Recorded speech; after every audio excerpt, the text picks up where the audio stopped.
आप सभी को नमस्कार। इस वक्त देश में सैकड़ों हज़ारों किसान 3 एग्रीकल्चर बिल्स का विरोध कर रहे हैं, जिन्हें हाल ही में 17 सितंबर को लोकसभा में और 5 सितंबर को राज्यसभा में मंजूरी मिल गई है। और हमारे राष्ट्रपति रामनाथ कोविंद ने भी इसे पार्लियामेंट में अपनी सहमति दी है।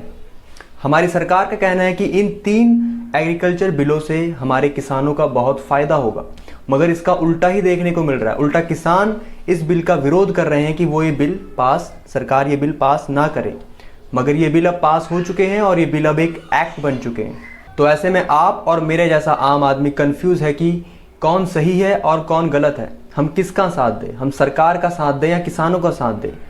तो आइए इस कन्फ्यूज़न को दूर करने के लिए जानते हैं इन तीनों एक्ट्स के बारे में एक एक करके, और वो क्या बातें हैं, वो क्या पॉइंट्स हैं जिस वजह से किसान इन एक्ट्स का विरोध कर रहे हैं। तो सबसे पहला बिल है the farmers produce trade and commerce act 2020। इस एक्ट से किसानों को ये मदद होगी कि वो अपनी फसल को अब किसी भी स्टेट में जाकर, किसी भी राज्य में जाकर और मंडी के अलावा कई और मार्केट्स में जाकर अपनी फसल को बेच सकते हैं, जैसे factories, warehouse, cold storages और ऐसे एक्सेट्रा मार्केट्स जहां पर किसान अपनी फसल को बेच सकते हैं।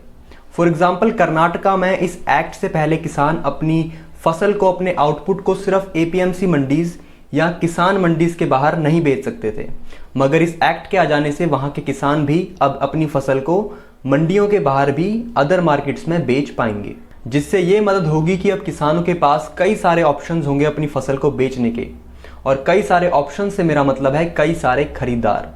और जब कई सारे खरीदार होंगे तो जो खरीदार किसान की फसल का सही दाम लगाएगा, किसान उसे अपनी फसल बेच सकता है। दूसरा, इस एक्ट की मदद से किसानों को इलेक्ट्रॉनिक ट्रेडिंग से भी जोड़ा जाएगा, जिसकी मदद से किसान अपनी फसल को ऑनलाइन बेच सकता है और अपने कस्टमर से डायरेक्ट जुड़ सकता है। इससे बिचौलिया या मिडलमैन किसान और खरीदार के बीच में नहीं आएगा, जिससे उसका कमीशन हट जाएगा और किसान को उसकी फसल का पूरा दाम मिलेगा और खरीदार को भी फसल सस्ते दाम पर मिल जाएगी। और साथ ही इस एक्ट की वजह से किसानों पर, व्यापारियों पर और इलेक्ट्रॉनिक ट्रेडिंग प्लेटफॉर्म्स पर, जिनसे किसान और खरीदार आपस में ट्रेड कर सकते हैं आउटसाइड द ट्रेड एरिया, इन सभी पर स्टेट गवर्नमेंट कोई मार्केट फीस और टैक्स नहीं लगा सकती। तो ये सब तो इस एक्ट के बारे में और उसके कुछ फायदे थे, मगर वो क्या पॉइंट्स हैं और वो क्या बातें हैं जिस वजह से किसान इस एक्ट का विरोध कर रहे हैं।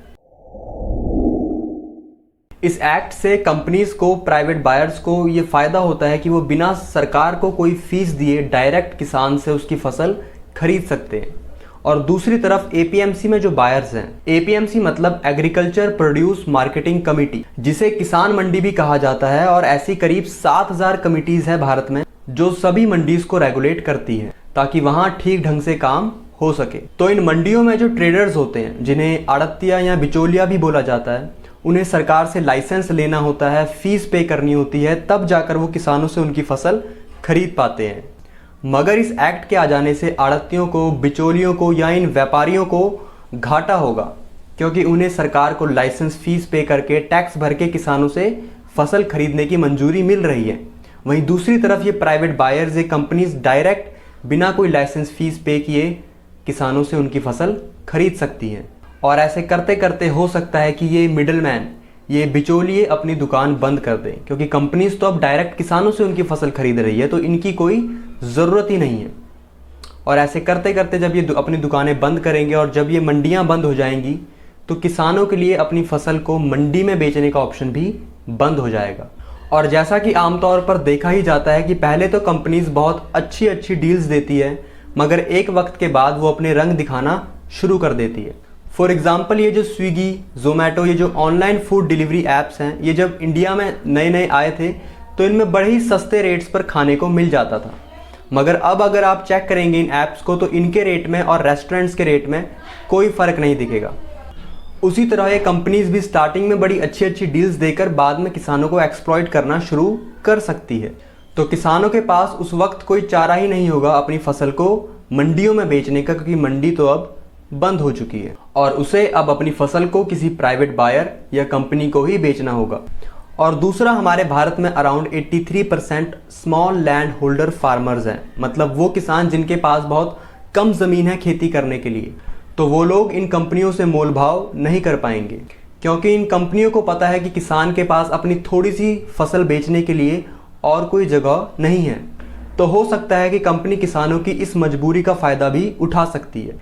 तीसरा, फार्मर्स ही नहीं, कई स्टेट गवर्नमेंट भी इस एक्ट के खिलाफ है। उनका मानना है कि पहले ही स्टेट गवर्नमेंट इन प्राइवेट बायर्स और इन कंपनीज से कोई टैक्स नहीं ले सकती अगर वो इन किसानों से outside the trade area direct उनकी फसल खरीदते हैं। और दूसरा, अगर ये किसान मंडी बंद हो जाती है इन फ्यूचर, अगर वहाँ से सभी आड़तिये, बिचौलिए या ट्रेडर्स उठ जाते हैं, तो राज्य सरकार को उनसे मिलने वाला टैक्स भी बंद हो जाएगा और उनकी ये इनकम भी कम हो जाएगी। और लास्ट पॉइंट, इन मंडियों में कई सारे मजदूर काम करते हैं जो फसल को लोड करते हैं, अनलोड करते हैं और स्टोरेज का काम देखते हैं, ऐसे कई सारे काम करते हैं। तो इस एक्ट के आ जाने के बाद अगर मंडियां नहीं चलती और इन फ्यूचर अगर बंद हो जाती है तो वो मजदूर सब बेरोजगार हो जाएंगे और उन्हें कोई नया काम ढूंढना पड़ेगा। तो आई होप अब आप the farmers produce trade and commerce act 2020 की दोनों ही साइड्स को समझ गए होंगे। तो अब आप किसकी साइड है कमेंट कर ज़रूर बताएं। मगर ये तो सिर्फ एक एक्ट था, अभी ऐसे 2 एक्ट्स और हैं जिन्हें मैं इस सीरीज़ के नेक्स्ट एपिसोड में क्लियर करूँगा और वो शायद मैं कल या परसों अपलोड भी कर दूँ इस चैनल पर। तो तब तक ऐसे ही news related educational informative videos in future पाने के लिए इस चैनल को सब्सक्राइब ज़रूर करें। नमस्कार, जय हिंद।